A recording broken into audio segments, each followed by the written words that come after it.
Hey everybody, it's your Sam, and I am here to talk more about info dumping. Why is it bad? Why it might be good? And maybe some examples here and there. Let's get started.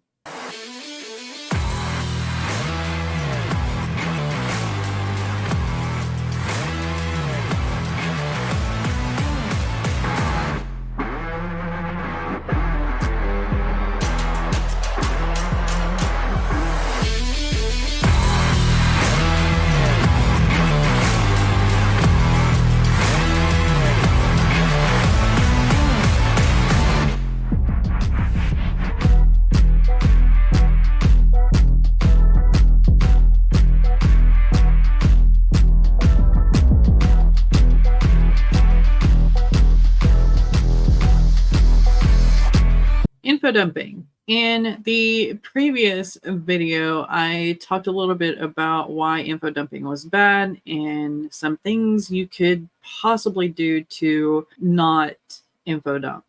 Today, I want to kind of expound upon that as to why it's bad, but also give you some examples of what some people consider as info dumping and others think as beautiful pieces of art. Info dumping, bad, right? Maybe a little bit. Info dumping to me is bad only when it stops the story. It puts everything on pause just so that the reader can soak up this information. If the information is also unnecessary for the reader to know, that to me is definitely bad info dumping. You've also got to understand that attention spans of half of your readership is not going to want that information, especially if it's useless. If they don't need to know it, don't put it in there. So to avoid info dumping, think of your reader's attention span. How much do they need to know? And does this information plop down right here actually stop my story? If the information is needed, if the information alludes to something that's going to happen later or to something that happens in the past that is going to be relevant to the character's growth or to the growth of the story, then yes, you need to put it in there. So how do you put it in there without damaging your readership?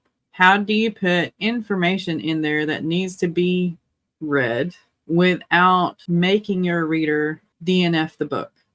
One of the ways is having dramatic action. In very few books, Tolkien is one of the ones that comes to mind, especially in, I think it's the second and third chapter of The Fellowship of the Ring. There's action, but there's also a lot of information in there. Another way is to be conversational or kind of witty about your information dumping. Again, Jane Austen and Tolkien do this masterfully. So when you're putting information in there, make it playful, make it entertaining, and make it necessary. Here are a couple of examples. These, of course, are from some classics because I don't want to get hit with copyright or anything like that. But here are some examples. This is kind of a telling and then showing info dump. It's in Counting Heads by David Marusek. Look up there, she said, and pointed to the sky. He saw a double halo, one above the other, of what looked like boiling air. That's where the microwave beam passes through the canopies. Although the microbeam is nearly 1 terawatt in strength and the electricity it generates powers all the agriculture in cities from Terre Haute to Indianapolis, we can't see it. Isn't that fascinating? I suppose, he said. Well, let's fix that, she said, and drew 2 pairs of specs from a seat pocket. Put this on, Your Excellency. He put on a pair of specs and looked into the valley again. At first, all appeared as before, but gradually the landscape darkened as though at sunset, and the huge array target in the valley below gave off a ghostly glow. No longer black, the oval target took on the appearance of a creamy disk, when suddenly it was stabbed from the sky by a shimmering shaft of the purest, whitest light, Miwi had ever seen. Ah, he said. What do you think? Is that passage infodumping? Is it necessary? Is it entertaining? Is it conversational? Does it stop the story? To me, it kind of stops the story, but I haven't read the entirety of the book either. Let's go to another one. His emotion on entering the room, in seeing her altered looks, and in receiving the pale hand which she immediately held out to him, had risen, in Eleanor's conjecture, from something more than his affection for Marianne, or the consciousness of its being known to others.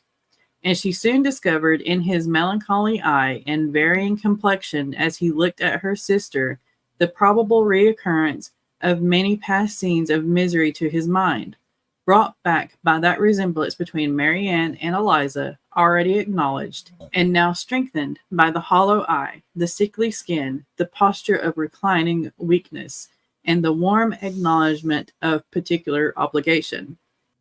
This is from Sense and Sensibility by Jane Austen. It's one of my favorite books. To me, it kind of gets redundant. Doesn't really pull me out of the story though, because there is a sense of action in there, like a conscious movement. He's coming into the room. What do you think? Is that passage infodumping? Is it boring? Or is it okay? I'm going to go to this one. Soon we were hemmed in with trees, which in places arched right over the roadway till we passed as through a tunnel. And again, great frowning rocks guarded us boldly on either side. Though we were in shelter, we could hear the rising wind, for it moaned and whistled through the rocks, and the branches of the trees crashed together as we swept along. It grew colder and colder still, and fine, pattery snow began to fall, so that soon we and all around us were covered with a white blanket. The keen wind still carried the howling of dogs, though this grew fainter as we went on our way. The baying of the wolves sounded nearer and nearer, as though they were closing around on us from every side. I grew dreadfully afraid, and the horses shared my fear. The driver, however, was not in the least disturbed.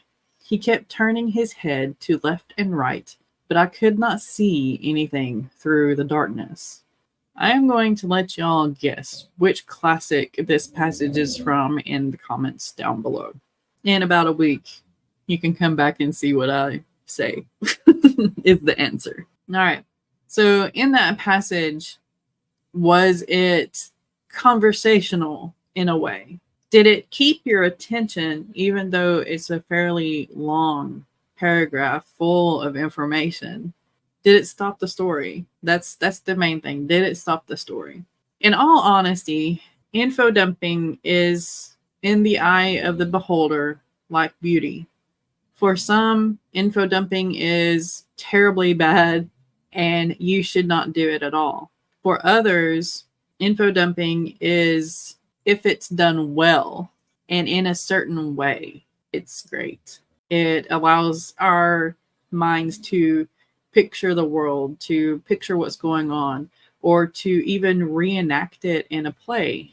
As long as you hone your gift in writing, as long as you continuously get better, I don't think you're going to have to worry too much about info dumping, because you're going to learn how to sprinkle it throughout your book, how to keep the reader engaged whenever you are sharing a bit more information in one spot.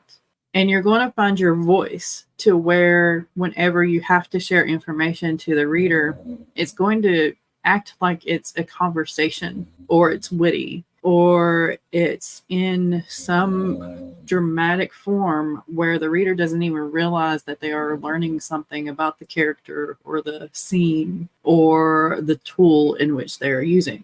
Let me know down in the comments if you think that any of those passages are info dumping, whether you think that they're good or bad, whether you think you would still be interested in reading that book after reading that passage. Thank you for sticking with me through this. Thank you for watching. If you haven't subscribed yet and you found some value in this video, make sure to subscribe for me. It helps me out a lot. Also, you can ring that bell to be notified of whenever I upload videos or go live. I upload videos every Sunday and Thursday. I do some shorts here and there too. And I also go live on Thursday mornings at 9 a.m. Eastern. We will also be doing Breaking the Block on a regular basis on Sundays at, I think, 10 a.m., but I haven't heard back from some of my co-hosts on whether that is a good time or not. So it'll probably be 10 a.m. or 11 a.m. Eastern, one or the other. I will definitely let you know in my social media posts, which all the links to those are down below as well.